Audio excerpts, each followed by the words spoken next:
chocolat avant de commencer.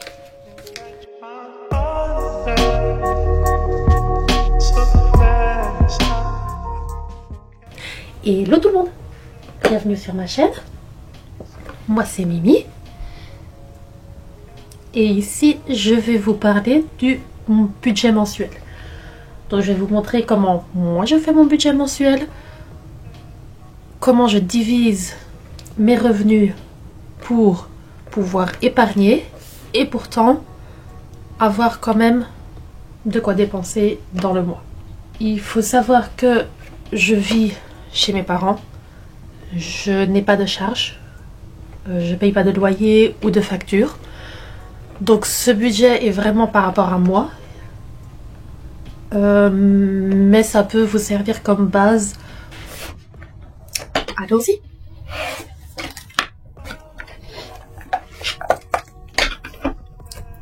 Dans mon budget, j'ai 3 catégories. Mes charges fixes, mes enveloppes mensuelles et mes épargnes.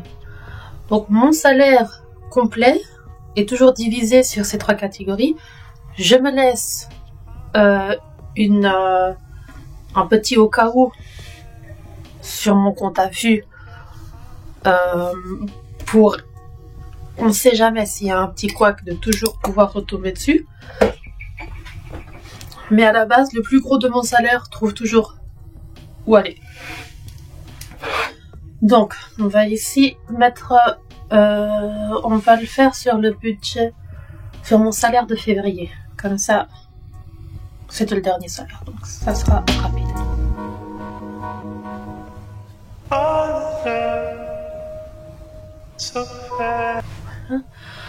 Alors, on va diviser les catégories.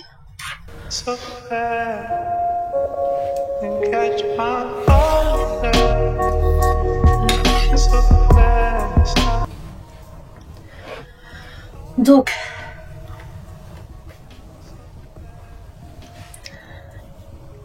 ici donc j'ai mon salaire. Je travaille à temps plein, donc j'ai mon salaire qui est de 2200 €.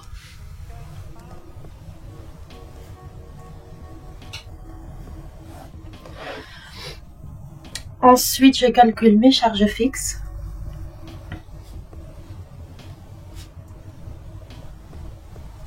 Alors, les charges fixes, ça comprend les factures mensuelles, donc tout ce qui est en retrait automatique, que ce soit loyer, électricité, eau, gaz, abonnement Netflix, Disney+, les abonnements que vous avez, les charges à la banque.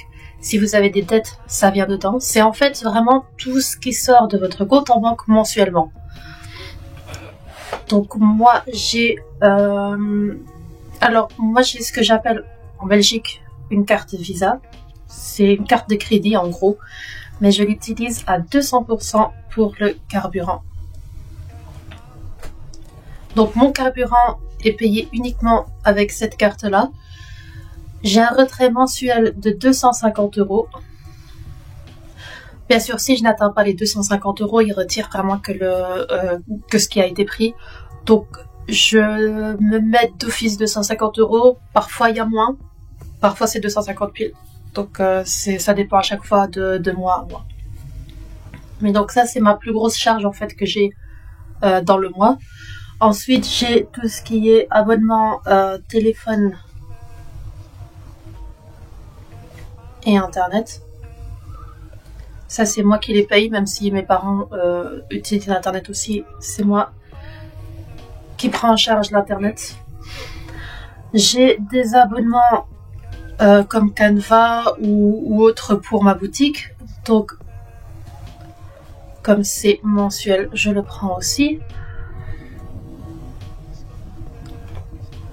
Ensuite, j'ai ma banque qui prélève sa mensualité, qui est passée à 2 quelque chose, donc je mets juste 3, j'arrondis pour être sûr.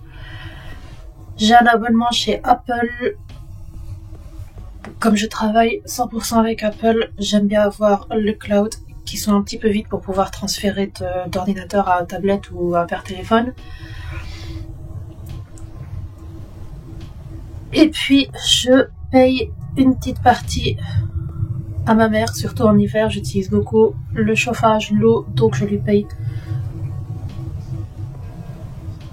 J'ai nommé ça charge, mais c'est vraiment juste pour participer un petit peu au loyer, même si au final elle n'en veut pas. Donc en soi, pourquoi je ne paye pas, je l'ai jamais vraiment expliqué, mais je vais l'expliquer ici. J'ai aidé mes parents, donc je travaille depuis plus de 10 ans. J'ai aidé mes parents à rembourser leur crédit immobilier. Donc je leur ai donné à chaque fois plus que ce qu'il fallait, donc je les ai aidés à rembourser et à payer les charges de la maison, ce qui a facilité énormément le remboursement du crédit. Et ce qui fait que finalement je paye pas de loyer ou de participation, parce que ma mère m'a dit que voilà, avec ce que j'ai déjà donné, c'était pas la peine vraiment de payer quoi que ce soit. Mais je préfère en hiver quand même payer, comme j'utilise beaucoup de chauffage. Frileuse que je suis, j'utilise énormément de chauffage. Donc on va calculer ici mes charges fixes, 250, 60, 16, 3, 1, 150.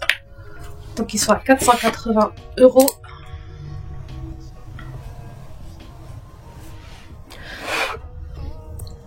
Donc ma deuxième catégorie qui sont mes enveloppes.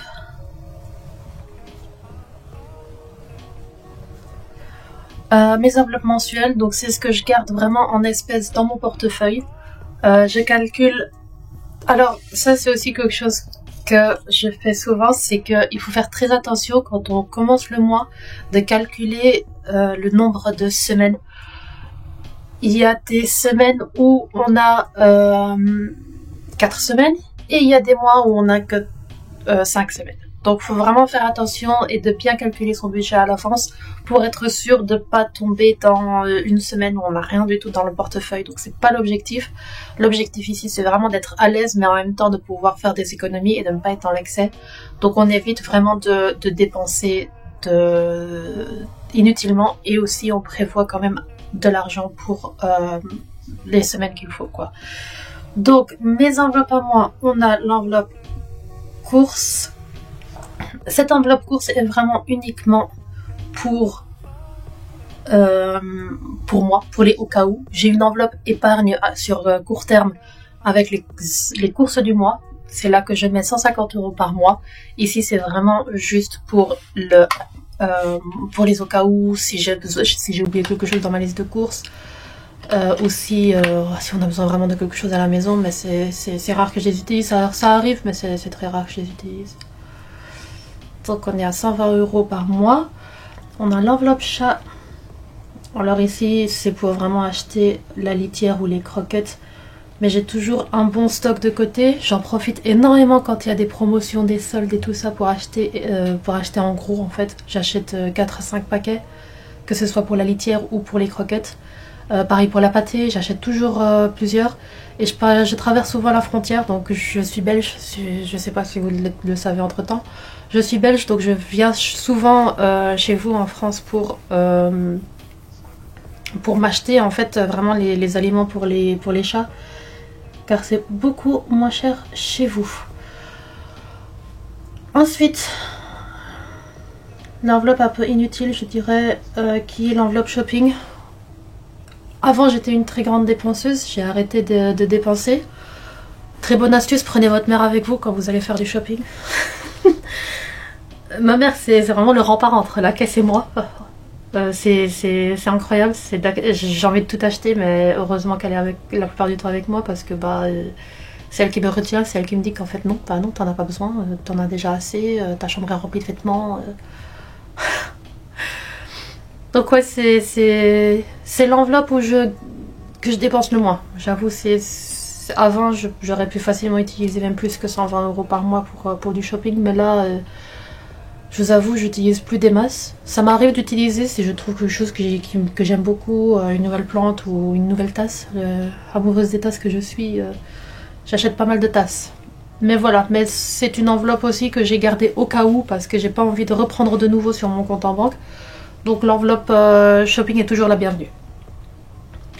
Ensuite, j'ai l'enveloppe santé. Alors, il faut savoir que chez nous en Belgique, je ne sais pas comment ça fonctionne en France, mais chez nous en Belgique, on est très facture. En fait, déduit par la mutuelle. Et donc, la consultation est d'office envoyée par facture. Donc ici, je me garde les 20 € par mois dans mon portefeuille au cas où je dois aller à la pharmacie, s'il y a un petit pépin ou quoi que ce soit, mais je garde 20 € dans mon enveloppe. Rare que je l'utilise, mais je garde quand même par mois 20 € pour au cas où j'ai besoin de quelque chose à la pharmacie. Et puis, l'incontournable imprévu, ça c'est vraiment au cas où j'ai pas assez ou s'il me faut avancer sur quelque chose ou quoi. Là, je mets d'office 10 € par semaine, donc 40 € par mois. Voilà. Donc, ce qui me revient de nouveau un total de 120 plus 40 plus 20 plus 40 à 340 € par mois.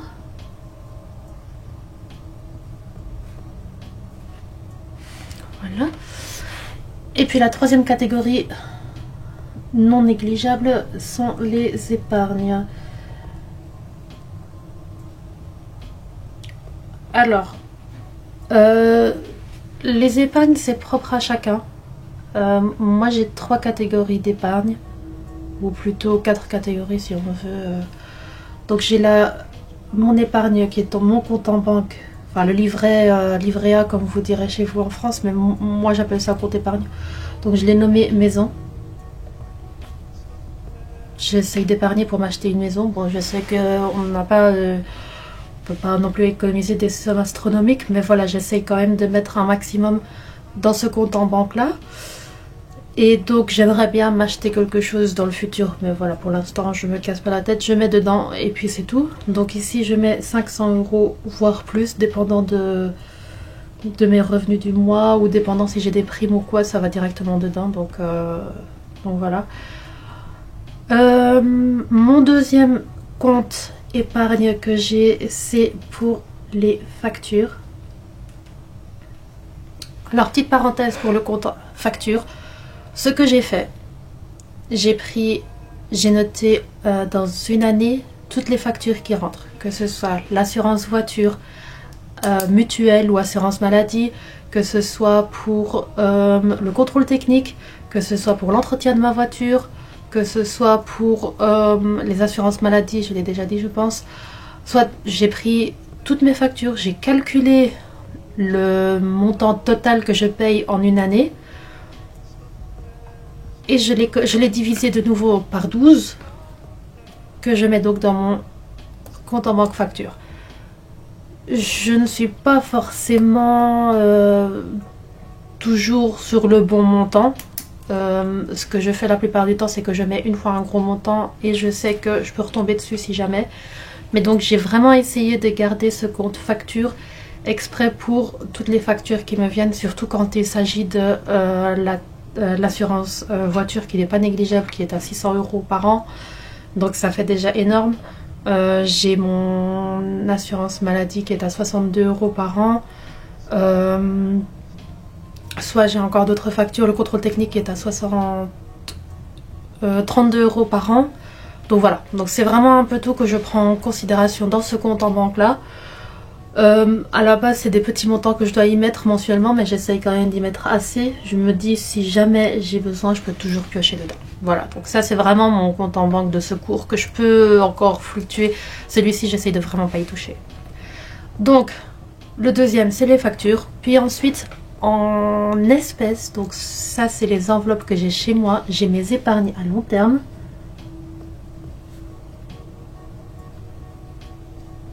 Et j'ai les épargnes à court terme.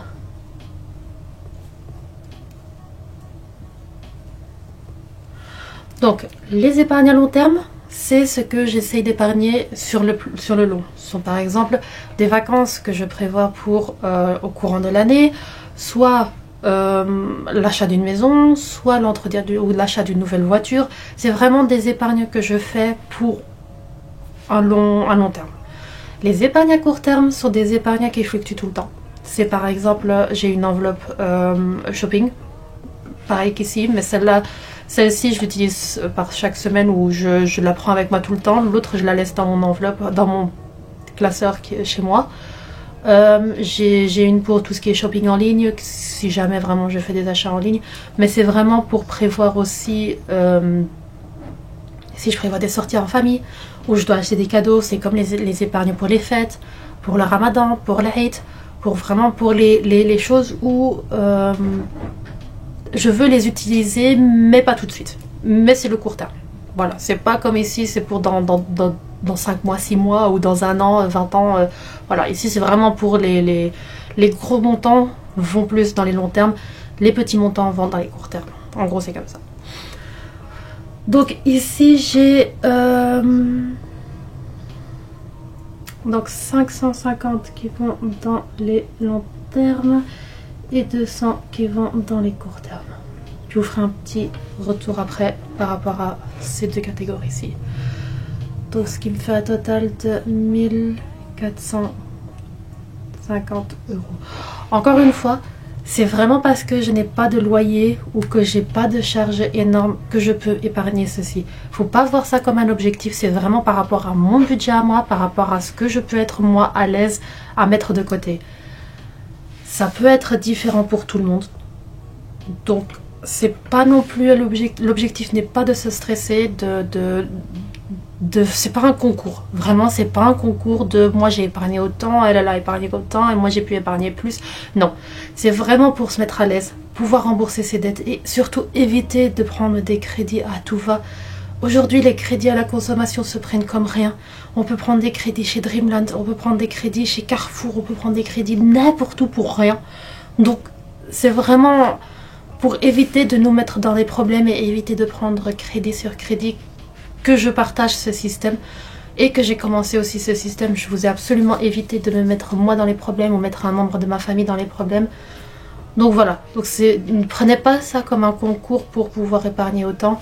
Vous avez peut-être un plus gros salaire que moi, vous avez peut-être un plus petit salaire que moi, vous avez peut-être plus de charges que moi, peut-être pas. Voilà, c'est chacun son budget et ici je vous montre vraiment uniquement comment moi je fais mon budget et comment je mets de côté. Voilà, c'est vraiment juste ça. Donc si on calcule la totalité, donc on a les 2200 des revenus moins les 480 des charges fixes moins les 340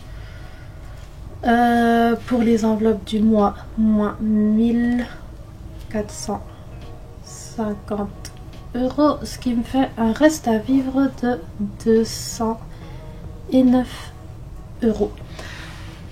Comme j'ai dit, c'est vraiment parce que j'ai je mets vraiment, je garde ces 209 € sur mon compte à vue, sur ma carte débit normale, pour les au cas où. Il peut y avoir que voilà, je tombe sur quelqu'un qui peut pas payer, alors je paye pour lui, ou alors si quelqu'un a besoin, je peux toujours lui donner, ou si j'ai envie de quelque chose d'en plus, ou qu'il m'arrive quelque chose, je peux toujours retomber dessus. Voilà, ma carte n'est pas à zéro, j'aime pas les budgets à zéro parce que justement, si on a un quoi qu'on peut pas retomber dessus, voilà. Donc j'essaye quand même de garder un petit quelque chose sur ma carte pour quand même pouvoir l'utiliser si jamais j'en ai besoin. Alors, pour ceux qui se demandent comment je calcule mes épargnes à long terme et mes épargnes à court terme, en soi, c'est vraiment par rapport à dans quoi vous voulez investir votre argent. Donc,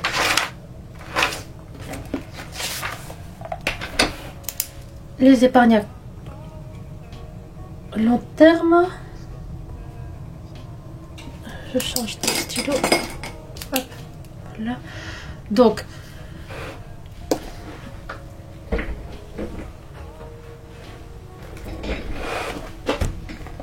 mes catégories à moi, c'est vraiment par chacun pour soi, comme je dis toujours. Mes enveloppes sont maison, voiture, Umrah, Hajj, faire la zakat, mes fonds d'urgence. Ça, si je peux donner un conseil, c'est vraiment le fonds d'urgence est un truc première position pour tout le monde. Frais médicaux, pareil, c'est quelque chose qui coûte énormément cher, donc mettre de côté c'est toujours plus intéressant. l'achat d'une nouvelle voiture, vacances et shopping en ligne. Donc ça, ce sont mes catégories. Ça peut être différent pour tout le monde de nouveau. Je répète, c'est chacun pour soi dans ces budgets-là. Ce que je fais, c'est que donc je reprends ce que j'ai prévu, donc 550 € que j'ai prévu pour mes épargnes à long terme. Donc je mets ici 550 €. Et puis c'est vraiment une question de voir dans quoi vous voulez investir le plus. Donc ici, comme j'ai dit, j'ai une maison.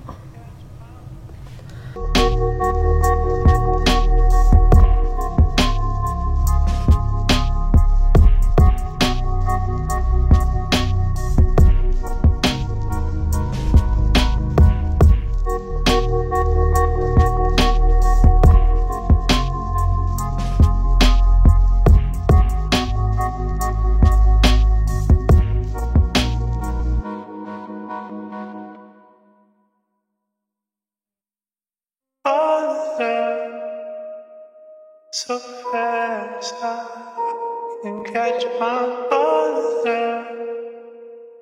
So fast I can catch my breath. So fast I can catch my breath. So fast I can catch my breath. Voilà. Donc je regarde toujours par rapport à ce qui est le plus urgent pour moi. Donc le plus urgent pour le moment, c'est la nouvelle voiture, le fonds d'urgence, les frais médicaux. Je pense que je suis bien. Donc je ne suis pas vraiment dans l'objectif de mettre plus dedans. Ouais, j'ai 420 € pour les frais médicaux. J'ai pas prévu d'opération pour tout de suite, normalement. Donc là, c'est pas vraiment une urgence. Maison, c'est une urgence. Et l'entretien de ma voiture, je dois arriver à un certain montant d'office. Ça et ça. Voilà. Ça, c'est les plus urgents pour moi. Le reste peut ne pas être en montant élevé. C'est pas important. J'ai pas prévu de vacances. Et le shopping en ligne, j'en ai déjà fait assez. Donc, on prend les 550 que j'ai prévus. J'enlève d'office 100 pour la maison. Ça, c'est non négociable.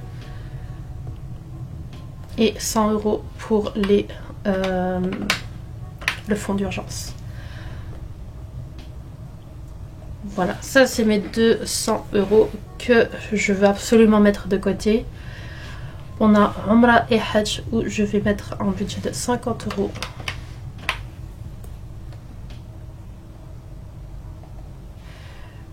L'entretien de ma voiture où je vais mettre 50 € aussi. La zakat, c'est un montant de 20 € par mois que je mets pour être sûr d'arriver au bon montant à la fin de l'année. La nouvelle voiture, je pense même y mettre 100 € tiens, dans la nouvelle voiture. Ensuite, on a les trois catégories qui me restent. Il me reste 130 €, donc je prévois 30 € dans les frais médicaux.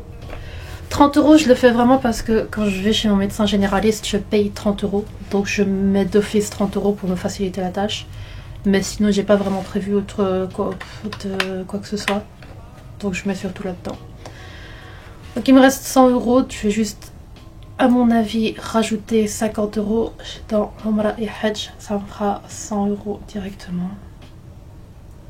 Voilà, donc je fais moins 50 €. J'ai pas prévu de vacances cette année, donc je vais absolument pas investir dedans. Je vais vraiment rien mettre dedans. Je préférerais plutôt mettre dans Umrah et Hajj parce que j'aimerais bien vraiment y retourner. Inch'Allah, donc ça c'est vraiment quelque chose que j'aimerais bien faire. Mais au niveau des vacances, je prévois pas vraiment d'aller nulle part en fait cette année. J'ai pas l'engouement d'aller nulle part, rien qui m'intéresse.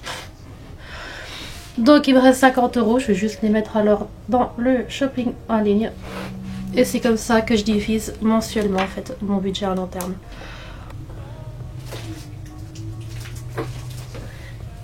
Et pour ceux qui veulent commencer à budgétiser mais qui ne savent pas par où commencer, j'ai créé un kit de débutants qui est complet. C'est un kit qui est disponible dans ma boutique. Le lien est en description. Vous recevez vraiment une grosse partie de ce que je vous ai montré.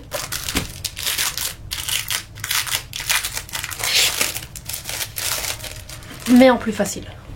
Et aussi, en fait, c'est vraiment pour ceux qui veulent commencer, qui ne savent pas par où commencer. Vous recevez, donc, pour faire votre budget mensuel. Donc, vous avez 2 pages de budget mensuel. C'est vraiment pour pouvoir mettre vos charges fixes, vos dépenses, vos enveloppes. Vous avez vos économies du mois. Donc, le montant que vous avez pu mettre de côté par mois. Donc, ça, c'est aussi très intéressant. Vous avez les épargnes les plus importantes, je dirais. Je vous ai mis 5 épargnes. Je trouve qu'ils sont assez importants. Donc l'entretien de la voiture, le fonds d'urgence, maison, santé, vacances et une catégorie vierge. Pour celles et ceux qui veulent rajouter une autre catégorie. Alors vous avez le tracker qui est plastifié, donc réutilisable. Donc vous pouvez toujours effacer. Donc moi j'utilise une gomme magique du Action, ou une éponge magique plutôt du Action pour effacer mes trackers. Donc vous recevez le tracker qui est plastifié avec l'enveloppe à chaque fois où vous pouvez mettre votre argent, vos billets. Donc ça pour chaque catégorie. Ensuite vous avez des défis budget. Donc on a le défi flash. Le défi flash c'est vraiment de choisir un nombre entre 1 et 6. Moi je fais ça avec Siri, mais vous pouvez faire ça sur internet. Nombre aléatoire entre 1 et 6. Et alors vous mettez de côté en fait le petit montant qui est marqué à côté de chaque numéro. Donc vous avez celui-ci. Vous avez le fameux défi des 5 € qui est un défi. Chaque fois que vous avez un billet de 5 €, vous le mettez de côté. Ce défi peut vous faire économiser 300 €. C'est pas négligeable naturellement. Donc ce défi qui est assez intéressant. Et vous avez également le défi des 1000 € que j'ai fait l'année dernière. Que j'ai terminé aussi l'année dernière. Et j'ai commencé un nouveau défi des 1000 € cette année aussi. En début d'année. Donc ça c'est vraiment un défi qui est chouette à faire. Et qui est facile à faire en fait. Dès que vous avez la possibilité de mettre dedans, vous mettez dedans. Si vous n'avez pas, vous laissez ça pour une autre fois. Vous n'êtes pas obligé, comme j'ai dit, vous n'êtes pas obligé de vous serrer la ceinture exprès pour mettre dedans. L'objectif de nouveau, c'est pas de se priver, mais de vraiment pouvoir économiser tout en étant à l'aise. Donc voilà, donc ça c'est vraiment le kit de débutant. C'est vraiment, il y a tout dedans. Donc c'est vraiment quelque chose que je peux vous conseiller pour si vous souhaitez débuter les enveloppes budgétaires. Donc voilà, je pense que ce sera tout pour moi.